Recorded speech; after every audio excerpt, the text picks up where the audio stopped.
The Academy Award-winning movie Spotlight. Spotlight. Is this the tip line? You think he's got something? Is the true story of Boston Globe reporters uncovering a sex abuse scandal in the Catholic Church. Newspapers have long been the watchdogs in our society, but newspapers are struggling. Falling ad revenue, the growth of alternative news sources has sent many publications into bankruptcy or out of business altogether. Not only are large newspapers in trouble, small newspapers like the Paris Beacon stopped publication in mid-October. My name is Kirk Allen. I'm co-founder of the Edgar County Watchdogs. Kirk Allen and John Kraft are the two-man Edgar County Watchdogs.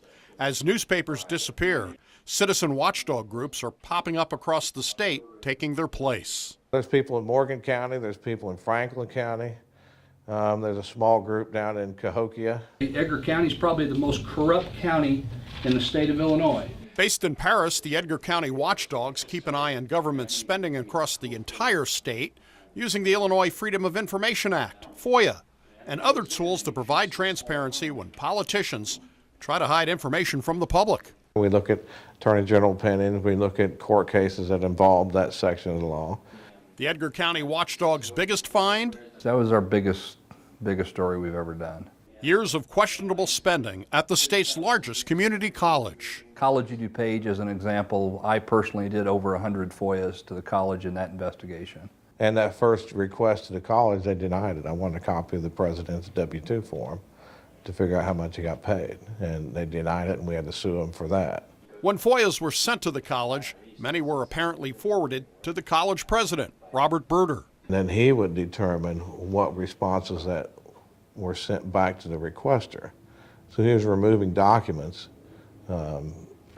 before it made it to the actual requester. That one's still ongoing, still criminal investigations with the feds ongoing. We had a pretty good feeling they were hiding documents, so we just started looking at everything. The watchdogs are not always welcome. In fact, sometimes they get a lot of blowback from government bodies and the public. Auburn Township in Clark County failed to post notice of its meetings, which is required under the Illinois Open Meetings Act. When I told him that the meeting wasn't posted and it has to be by law, he said, well, we haven't posted a meeting in 30 years. When Allen pointed out the meeting was not legal, it was met with a lot of anger. Hey, this been going on 30 years. You come in and pull this bull. Come outside. Since they've done it that way for so long, they're just going to keep doing it. You know, they don't care what the law says. The watchdogs have a website where they post their findings. Oh, we've got 1 million hits this year so far. The mainstream press locally, our newspapers, they're not going to cover any of it. The Edgar County Watchdogs have enjoyed a lot of success. It's likely more watchdog groups will be popping up as conventional sources of news reduce budgets and staff.